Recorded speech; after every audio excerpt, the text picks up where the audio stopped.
Me encontraba al borde de la tierra prometida, el lugar por el que había luchado toda mi vida, el destino que Dios me había ordenado guiar a su pueblo a conquistar. Pero sabía que mi jornada terminaría aquí, en las alturas del monte Nebo. Desde aquella cumbre, mis ojos alcanzaron a ver la vasta tierra que fluía leche y miel, pero mis pies nunca la tocarían. Dios me lo había advertido, no cruzaría el Jordán. El aire frío soplaba en mi rostro mientras reflexionaba sobre todo lo que habíamos atravesado. Desde los años de esclavitud en Egipto hasta las plagas, el cruce del Mar Rojo y las décadas en el desierto, había sido testigo de milagros asombrosos. Pero también sabía que había fallado. Mis decisiones, mi ira en aquel momento frente a la roca en Meribá, habían sellado mi destino. Aún así, Dios no me abandonó. En su misericordia, me permitió ver la tierra, aunque no la habitaría. Fue entonces cuando llegó el momento. Mi cuerpo estaba tan fuerte como siempre, mis ojos no habían perdido su brillo, pero sabía que debía partir. El mismo Dios que me llamó en la zarza ardiente ahora me acompañaría en mi última hora. No hubo multitudes llorando ni monumentos erguidos.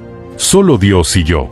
Él mismo tomó mi cuerpo y, en un acto que aún desconcierta a los sabios, me enterró en un lugar que nadie conocería jamás. ¿Por qué? ¿Por qué no permitir que Israel enterrara a su líder? La pregunta ronda mi mente incluso ahora.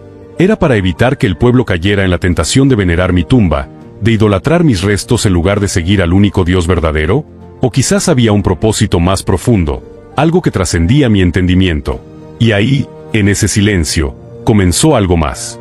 Lo que debería haber sido el final tranquilo de mi viaje terrenal, se convirtió en el preludio de una batalla celestial.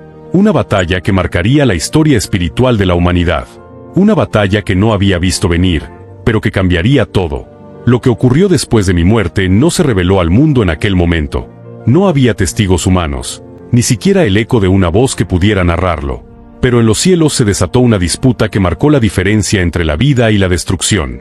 Mientras mi cuerpo descansaba en el lugar que Dios eligió, algo inesperado sucedió. Satanás apareció. No estaba allí por casualidad ni por curiosidad. Se presentó con un propósito oscuro y definido. Quería mi cuerpo. Podría parecer extraño que el adversario de Dios tuviera interés en un cuerpo mortal, pero sus intenciones eran insidiosas. Satanás es un maestro de la manipulación, y sabía que si podía obtener mi cuerpo, tendría una herramienta poderosa para desviar al pueblo de Israel. ¿Qué mejor forma de sembrar el caos que utilizando los restos de quien ellos consideraban su líder y profeta? Sin embargo, Satanás no estaba solo. Allí, frente a él, apareció Miguel, el arcángel, el defensor de los propósitos divinos. Miguel no permitió que el enemigo reclamara lo que no le pertenecía. La escena, aunque invisible para los ojos humanos, era de una intensidad incomparable. El acusador frente al defensor, el mal frente al propósito perfecto de Dios. Satanás, como siempre, llegó armado con acusaciones. Quizás mencionó mis errores, mis fracasos, mi momento de desobediencia en Meribá. Podía usar cada imperfección mía como un argumento, como si eso le diera el derecho de reclamar mi cuerpo. Pero Miguel no se enredó en una discusión inútil. No respondió a las acusaciones ni intentó justificarse. Con una autoridad inquebrantable, pronunció las palabras que sellaron el enfrentamiento: «El Señor te reprenda». No era la fuerza de Miguel lo que derrotó a Satanás, sino el poder del nombre de Dios. Con esas palabras, el enemigo fue rechazado, y el propósito divino se mantuvo intacto. Pero esta batalla no fue solo por mi cuerpo, fue un recordatorio de algo mayor. Fue una declaración de que el poder de Dios siempre prevalece, incluso cuando no entendemos sus misterios. Aún así, me pregunto, ¿por qué tanta resistencia? ¿Qué significaba realmente mi cuerpo para Satanás? Las respuestas estaban por revelarse. La pregunta persiste: ¿por qué Satanás quiso mi cuerpo? Su insistencia en reclamarlo no era un capricho, ni un acto sin propósito. Era parte de un plan mucho más oscuro y calculado. Con cada pensamiento, la respuesta se hace más clara. Mi cuerpo era un símbolo, una herramienta potencial para el caos y la rebelión. Primero, estaba el tema de mi legado. Durante años, el pueblo de Israel me había mirado como líder, profeta y mediador entre ellos y Dios. Habían dependido de mí en los momentos más oscuros, cuando vagábamos por el desierto y enfrentábamos desafíos imposibles. Mi cuerpo representaba esa conexión con Dios, esa guía divina que los había llevado a las puertas de la tierra prometida. Si Satanás hubiera obtenido mi cuerpo, ¿qué habría hecho con él? Imaginen el impacto. Podría haberlo utilizado para sembrar idolatría entre el pueblo. ¿Cuánto tiempo habría pasado antes de que los israelitas, en su tendencia a desviarse, comenzaran a venerar mis restos. Podrían haber convertido mi tumba en un altar, un lugar donde desviaran su adoración del Dios verdadero hacia una reliquia terrenal. Satanás lo sabía. Él entiende la fragilidad humana, la facilidad con la que nos distraemos de lo eterno para enfocarnos en lo tangible. Pero había algo más, algo aún más profundo. Mi vida simbolizaba la ley, los mandamientos que Dios había entregado al pueblo a través de mí. Mi cuerpo, en manos de Satanás, podría haber sido un instrumento para desacreditar esa ley. Imaginen los rumores, las manipulaciones, los engaños que Satanás podría haber tejido alrededor de mi nombre y mi legado. Su objetivo no era solo destruirme, era atacar todo lo que yo representaba.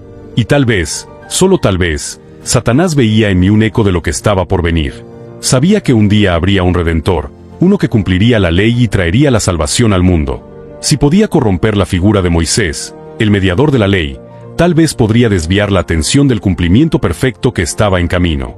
Esta lucha por mi cuerpo no era solo por mí, era una batalla estratégica en la guerra espiritual más grande. Satanás buscaba sabotear el plan divino, pero no contaba con el poder de Dios y su propósito eterno. En medio de aquella disputa celestial, mientras Satanás insistía en sus acusaciones y Miguel permanecía firme, algo extraordinario se manifestó. No hubo espadas, no hubo rayos o explosiones de poder visible. No. La victoria se selló con una declaración simple pero infinitamente poderosa: el Señor te reprenda. Estas palabras, aunque breves, resonaron con una autoridad que ningún enemigo podía resistir.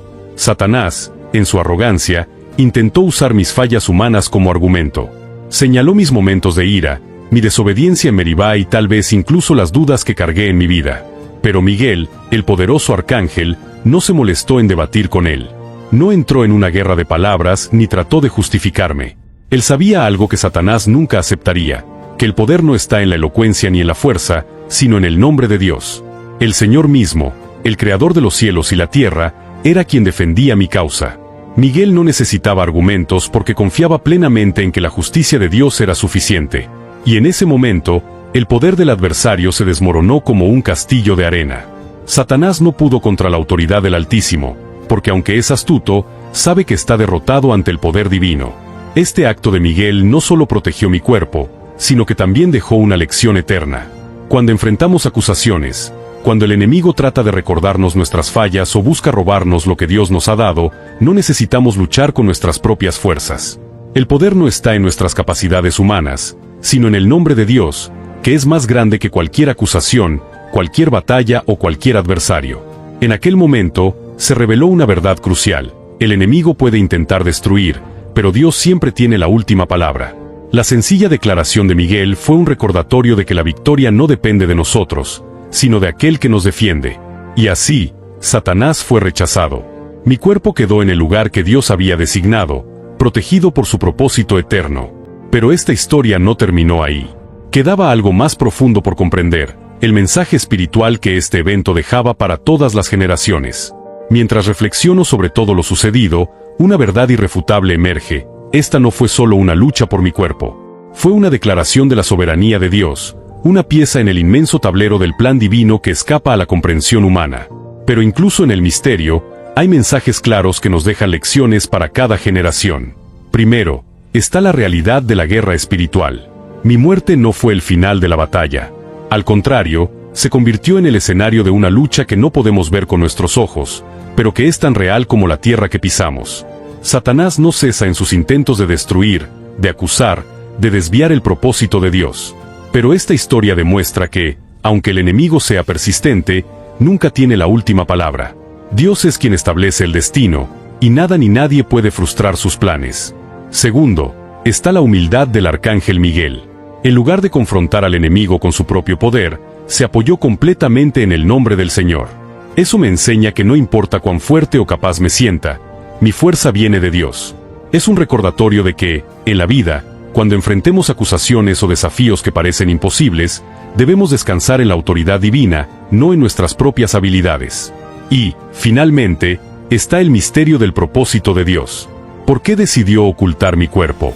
¿Por qué permitió este enfrentamiento celestial? Aunque no lo entiendo por completo, sé que todo tenía un propósito. Quizás fue para proteger al pueblo de Israel de caer en la idolatría, o quizás para apuntar hacia algo más grande, la promesa de redención que vendría a través de aquel que cumpliría la ley a la perfección.